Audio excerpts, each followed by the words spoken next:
Radhe Radhe Radhe Radhe Govinda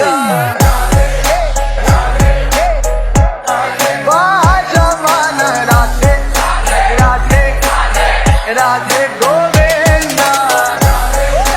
video শুরুটা দেখে সকলে তো বুঝতেই পেরে গেছো আজকে ছিল রথযাত্রা, তাই আমাদের বাড়িতে চলে এসেছিলো অনেকেই, পিসি বোনরা অনেকে এসেছিলো। আর এই দেখো, এটা হলো আমার পুচকু বোনু মিঠি, আর এইদিকে বসে আছে আরেক মিঠি, তো দুজনে বলে খেলা করছিল। আর এই দিকে দেখো আমাদের জন্য গরম গরম চলে এসছে লুচি এবং আলুর তরকারি। এই দিকে আমরা খাচ্ছিলাম, সবাই একসাথেই খাচ্ছিলাম। আর এই দিকে দেখো, এই যার থেকে পাচ্ছে তার থেকেই খেয়ে নিচ্ছে, একে তো কিছু বলার না। আর এই দিকে দেখো আমার বোন তো একা একা খেয়ে যাচ্ছে, একবার জিজ্ঞেস করার প্রয়োজনও মনে করছে না। 2 hours later.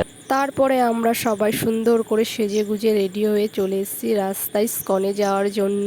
এখানে দাঁড়িয়ে আছি টোটোর জন্য, এখানে সবাই আছে কিন্তু আমি নেই, কারণ আমি ভিডিওটা করছিলাম। তারপর স্কনে এসে আমরা মন্দিরের ভেতরে চলে আসলাম। আমরা এখানটা কিছুক্ষণ থাকার পরে দেখছি বাইরে প্রচণ্ড পরিমাণে বৃষ্টি হচ্ছে, আর এই বৃষ্টির মধ্যেই কিন্তু আমাদের রথ মন্দির থেকে বেরিয়ে পড়েছে। আর বৃষ্টির জন্য প্রচণ্ড সমস্যা হচ্ছিল, কিন্তু প্রত্যেকটা মানুষ এই বৃষ্টির মধ্যে ভিজে ভিজে রথের, আর আমি ওই সুযোগে টুক করে একটু জয় জগন্নাথ বলে রথের দড়িটাকে একটু টেনে নিলাম।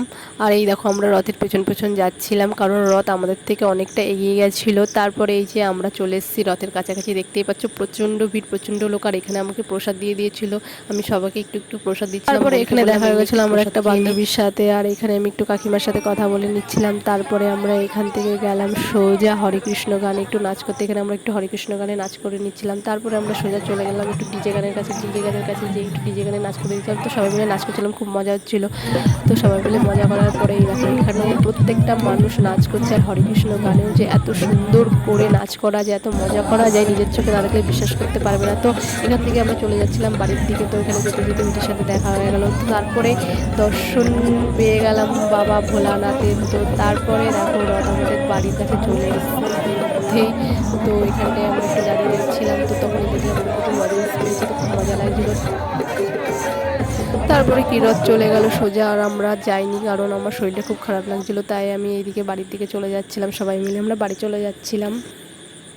তারপরে আমাকে যে লজেন্সটা দিয়েছিল আমি মিঠিকে দিয়ে দিলাম, আর এখানে ভাইকে বলছিলাম দে দে, ও কিছুতেই আমাকে দিচ্ছিল না। তারপরে বাড়ি এসে খুব জল টেস্টা পেয়েছিলো বলে সবাই মিলে একটু জল খেয়ে নিচ্ছিলাম। তারপরে আমি সবাইকে জিজ্ঞেস করছিলাম বল বল কেমন লাগছে, ওকেও দেখে বলছিলাম বল তোর কেমন লাগছে। আর ও এমন কথা বললো, তার জন্য মনা ওকে ঠাস করে মেরে দিল। আজকের ভিডিওটা এই পর্যন্ত, এবং সকলকে জানাচ্ছি শুভ রথযাত্রার শুভেচ্ছা, এবং সকলে ভালো থেকো, সুস্থ থেকো, টাটা।